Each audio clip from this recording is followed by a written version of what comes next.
Hi, we continue in Luke 19 today as we complete the story of Zacchaeus in 19:7-10, as you can see on the left side of the screen. I won't go over all the elements that I've been doing throughout this unit from 1711 to 1948 that explains some of the ways we're interpreting these sections. I went over that all in the introduction video to this unit and some of it in the first part of the Zacchaeus video, the last one. So if you haven't seen that, I really encourage you to do so, both the introduction and the previous Zacchaeus video. So we're going to jump in right here at verse 6. And as I was noting in the last video, there are many themes throughout Luke that are brought together here. And we've seen the stories of rich people and of the rejection of tax collectors and sinners. We've seen named people. But an interesting element that a number of recent commentators have noted, that the scene we have here with Zacchaeus climbing a tree and running makes him like a little child. Just like the kind of people that Jesus told the disciples and the crowd following him that you have to be like in order to receive the kingdom and be one of his followers. So Zacchaeus didn't hear that as far as we know, but he's doing it. And whether that's his intention or not, certainly readers can pay attention to see that that's in fact what's happening. He's acting like a little child in order to come to Jesus. And it's ironic in the extreme because he's described as a man, as we saw last time, of small stature, which could have meant height or could have meant social status. And so the height element suggests why he's climbing the tree, because other people are taller than him. But the social status element here fits in with this immediate theme of reducing his status from a chief tax collector to becoming like a child. So we ended last time with Zacchaeus hurrying down and rejoiced to welcome Jesus. And immediately we see the rejection. And as I've been noting, that's a theme throughout this unit. So as I noted before with the scenes about tax collectors, and I bring that right back up so we can see, earlier we saw the tax collectors and sinners were coming and the Pharisees and the scribes were grumbling. But now it's all. Noting the element I've been focusing on throughout this unit, that rejection expands so that only a handful of people are left to support Jesus. And we'll see that more in the incredibly misinterpreted historically parable that follows, but thanks to recent scholarship, we can understand what it really meant in Luke's context. So all who saw it began to grumble, murmuring or complaining, as we've seen before. And I haven't noted it in a while, but the same as the word here is the same in the Septuagint for what the Israelites do in the wilderness. So it's really an expression of resisting the way of God because one is connected and attached to the way things have been. And we certainly can see that in our world today, where people are afraid of change of all kinds and are trying to hold on to the old ways of being. So just another one of the many ways that our Gospels continue to speak to our era. So they began to grumble and said, to no one in particular, he has gone to be the guest, and we'll look at that in a second, of a man who is a sinner. And as I was noting last time, the interesting elements of our passage here are all the different words that are paired. And last video I didn't have this version, which I've improved since last time, adding a number of different things, including seeking and behold and the name of Zacchaeus, which is interestingly 3 times in our passage here, 1, 2, 3. So here it's man that's at issue here, a man, and that's Andre here as Aner up here. So a man both times, making that connection. So he's gone to be the guest, kataluo, and interestingly, that word we saw earlier in chapter 2, verse 7, the guest house, sometimes misleadingly translated as the inn, where there was no room for Mary and Joseph and the baby Jesus. But there we noted that it was described as a guest house among the various meanings, but a place where people can give hospitality. As Bayamungu, whose work from Africa we looked at also last time, he notes the double meaning as, quote, putting up for the night, which is the guest house style, meaning rather, and to abolish or to abrogate, both of which are relevant here. He notes that Jesus staying at his house frees Zacchaeus from the imprisonment of social marginalization. And it's one of the many double entendres, including, as we saw, helikia for stature, that was both, as noted, for height and for social status. So of a man who is a sinner, so hearing that he was a tax collector and now he's a sinner, putting himself totally in that category. And now it turns around. Now Zacchaeus has to do something. Jesus could have done something, but now Zacchaeus does what Jesus did back at 1840 in the face of that. Let's look back there. So we saw Jesus stood near here around the person who was blind. When they tried to tell him to be quiet, Jesus stood still. So now Zacchaeus stands still in the same sense, and literally means was standing, which is to say he's not going to be oppressed. He's going to stand there and take his stand.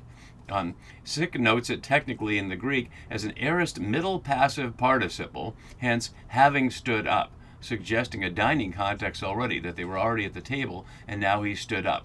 Maybe that's one possibility, but it may be that he's standing up just in the sense of he's standing up against his opponents. And nothing about a meal has been stated, and we don't know that there's any time has passed since he welcomed him to his home. So he said, as the narrator says, Lord, and then immediately Zacchaeus says, Lord. And I note the double use of Lord there, and we might as well look at the examples of Jesus as Lord in Luke's Gospel. Curiously, it was surprised to me that I hadn't posted this before, so now it'll be posted for anybody starting at whatever point in the sequence they want to go. And going back to the beginning, we see the first time is in chapter 7, and it's almost always from the narrator. We see these are all the narrator's comments, and it's our narrator in our immediate immediate passage here too, but then Zacchaeus has it come out of his mouth.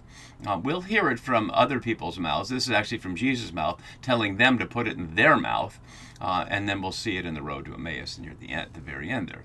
So he says, the narrator calls him Lord, and so does Zacchaeus. And he says, behold, translated here as look, matching the narrator at the beginning, half of my possessions. Hemesia here, a word that's 142 times in the Septuagint describing half of many things, often land. But it's only Mark 6:23 elsewhere in the Gospels.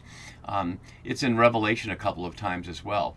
My note from below about Luke 14:33, and we'll go back to that to see, notes here that we see that nobody can be Jesus' disciple unless they give up all their possessions. And yet we see here he will say half his possessions. And as many commentators have noted, Luke does not provide a one-size-fits-all rule for wealth. Plainly, he sees richness as a matter of injustice, and the rich need to pass it along in order to become part of the kingdom of God, if that's what they want to do. But plainly, it's that Luke is expecting that people have enough wealth to have houses, to have banquets, and to invite the poor and the blind and the lame to be part of that. So as he looked at the last person and said, what you need is to sell all your possessions, Jesus doesn't say anything to Zacchaeus. This comes from Zacchaeus directly, and Jesus plainly affirms it as completely as it can be affirmed. So it's not like you're almost there, as we see in other examples, like in Luke's Gospel, where a scribe is told that you're not far from the kingdom, but Jesus will affirm him completely. So we need to look a little more closely at what it is that Zacchaeus is offering, because the grammar can be misleading as well. So half of my possessions, huparko here, and that's a word used a number of times, and it also has a double meaning. It can mean my substance, meaning not just physical things, but who you are, the substance of a person. And it really comes from a form of the verb to be. And we see that in a couple of examples here, who you are here, and translated that way. But it's also translated, as we see in the green examples here, as resources or property or possessions, which doesn't have to mean income or physical things. It could mean everything that's yours. And so we see a number of examples of that, and this is the one that I saw. You have to give up all of it here. And we saw earlier, just generically, sell your possessions. It didn't say all or any portion of them. So quite a range of ways we see huparkanto used here. So he offers half of them, Lord. The New RSV has, I will give, but there's a great grammatical question here. Didomi here in the present tense. And that leads to a long scholarly grammatical examination, which I won't get into details because it's not that interesting if you don't know the Greek. But what is more relevant, I think, than the grammar, because it can be read either way, is the context. So if we read this as present, as he's saying, I will give to the poor, then it's or future rather, it's a promise of a response, something like repentance. But if it's present tense, I give, then it's suggesting every time he has possessions, he gives half of them away, and we'll see more about the fraud paying back fourfold. It really doesn't make as much sense of the context. It suggests he has a policy that he gives half of his possessions regularly to the poor. As Sick notes below, there is not a standard way in New Testament Greek to say, if ever I've defrauded someone, I gave him his money back. And that's what we see in the connection here. So let's look at the rest of it and see if we can figure out the time element. He names the poor, and that's exactly what Jesus said the rich man was supposed to do, sell his possessions and distribute them to the poor. So Zacchaeus is doing that with at least half of what he has. And then we get to the key word, translated here as defrauded, sukophantio. literally a fig informer. And I noted that here, the connection with the fig tree or the sycamore tree, the sycamoria here. And Sick again noting, citing Augustine, interestingly, how the word sycamoria, the second part, morion, is similar to moros for fool, suggesting a fool for figs. Further, for a tax collector to have a public policy on cheating taxpayers is so inconsiderate as to be funny, especially since the verb sycophantio generally implies an intentional crime. And so we need to look back a little at that word. Plainly, you can hear in English the word sycophant, which means someone who curries favor with people above them in some kind of hierarchy. But the original word literally means a fig informer or a fig revealer. And as you can see from this more formal definition from the Perseus online lexicon of the most in-depth scholarly analysis of Greek words there is, it shows you a number of the meanings of the word and how it's used. But interestingly, all the way back to the beginning, the etymology of it is mixed, and even ancient Greco-Roman authors aren't sure exactly where the term came from, and I won't go through all the possibilities. But it's an interesting element that it has something to do with cheating around figs, that Zacchaeus finds himself now having come down from a tree that produces false figs or imitation figs or something that looks like figs but not really figs. So that's a lovely wordplay that you can't see in the English. So he says, if I have defrauded or if I have basically taken by criminal means anything from anyone, I will pay back 4 times as much. This is present tense as well, apodidomai, and pay toward, 4 times. Tetraploon, only here in the Bible, and it's in accord, as some scholars have noted, with the penalty for theft in Exodus 21:37. In the English, it's a 22:1, which we can see here, about stealing an ox or a sheep, and the thief has to pay back 5-fold for the oxen or 4-fold for the sheep. But is Zacchaeus suggesting that doing his job is theft?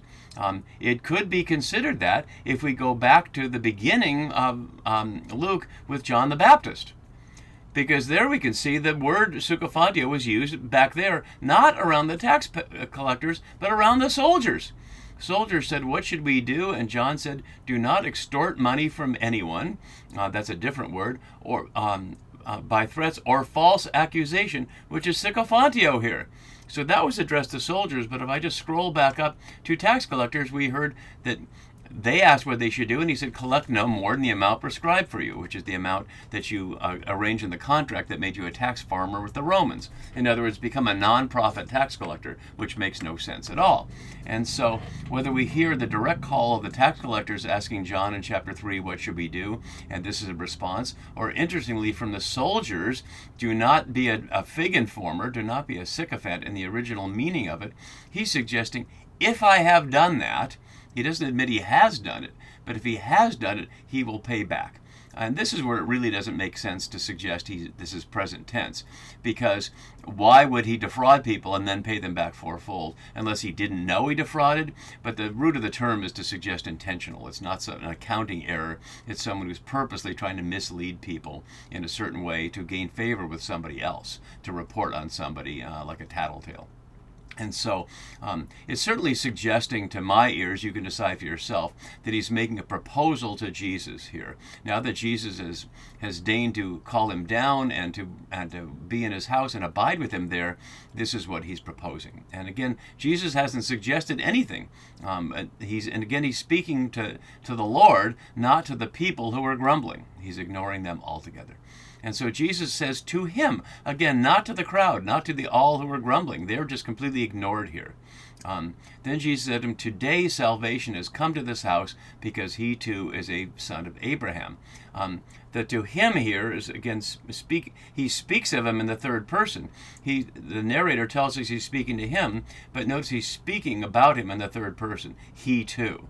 So it's an interesting combination of seemingly direct speech but then indirect speech.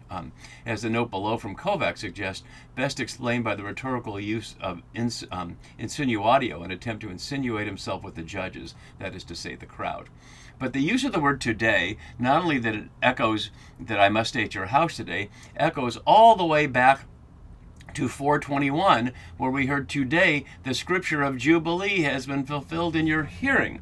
And in the ongoing today, it's certainly fulfilled in the hearing of the audience here, because what what Zacchaeus is proposing is certainly a form of Jubilee, a form of giving back so that the poor can get a share of what he has gotten. And whether he's gotten them by fraud or not isn't the point. Jubilee isn't about fraud, it's just about the redistribution, regardless of how it happened.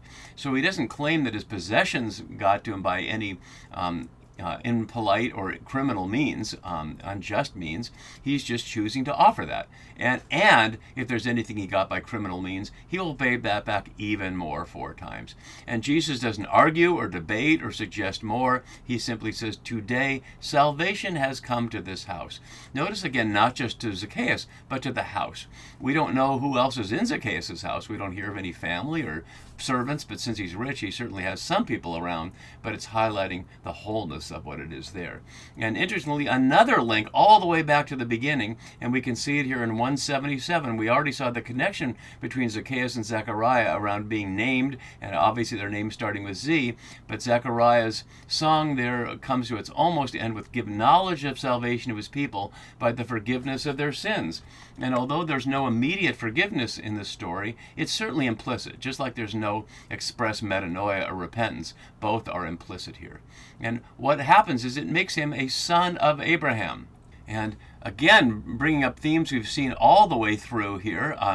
In the gray color here is Abraham as father, and the pink is Abraham as one of the 3 patriarchs. And so we saw the promises to Abraham and his descendants way back there, and the oath to Abraham. So way in the beginning, Abraham was a key part of it. But importantly, in the John the Baptist scene, we heard God is able from these stones to raise up children to Abraham. Notice it's the 3rd intratextual echo of John the Baptist's original scene in our passage here, really calling the story together from chapter 3 all the way through chapter 19. So is Zacchaeus one of the stones that God is able to raise up as a child of Abraham? We only know his ethnicity in the sense that the name Zacchaeus is a Greek form of the Hebrew meaning innocent in the legal sense, and so he's got an Israelite name, and it's certainly suggesting that's what he's a part of, although there's no claim of keeping the commandments and no other reference to Moses. So it's certainly not suggesting that Jesus is telling a Gentile, a non-Israelite, that he's a child of Abraham, but that he's a child of Abraham, unlike the rich man and Lazarus, who's talking to Abraham right here and is not, because he ignores the poor Lazarus at his gate. And so there are no poor people apparently in this scene other than the person who was blind and was a beggar who's there right in this scene. And so that poor, the money that he gives to the poor might go directly to that blind person and become part of the community. So that's the Jubilee that we're seeing there. And we'll see only one other example of Abraham in Luke, but not as a child of Abraham. So our story ends with a little saying from Jesus at the end, echoing a little element from Ezekiel. For the human one, or Son of Man as it is here, came to seek out, again connecting here with seeking at the beginning and seeking at the end, and to save the lost. Interestingly, though, he didn't seek Zacchaeus. It's Zacchaeus who sought him. And we heard that explicitly. He was seeking to see who Jesus was. And so in both the proposal for what he should do and the seeking, Zacchaeus is taking the initiative in contrast with the rich person or in contrast with others that Jesus has sought out, like Levi, the tax collector that he sought out in chapter 5. And lost, of course, brings us back to the fulfillment in Luke 15 of all the elements that were lost, the coin, the sheep, and the prodigal son, as well as the older son, who also can be understood as lost for refusing to join the party. And right in the midst of that, Jesus continues and shifts gears radically by telling a parable that I noted last time is often misunderstood, but fortunately recent scholarship has unveiled the deep and powerful meaning of the story. And we'll get to that next time. See you then. Bye-bye.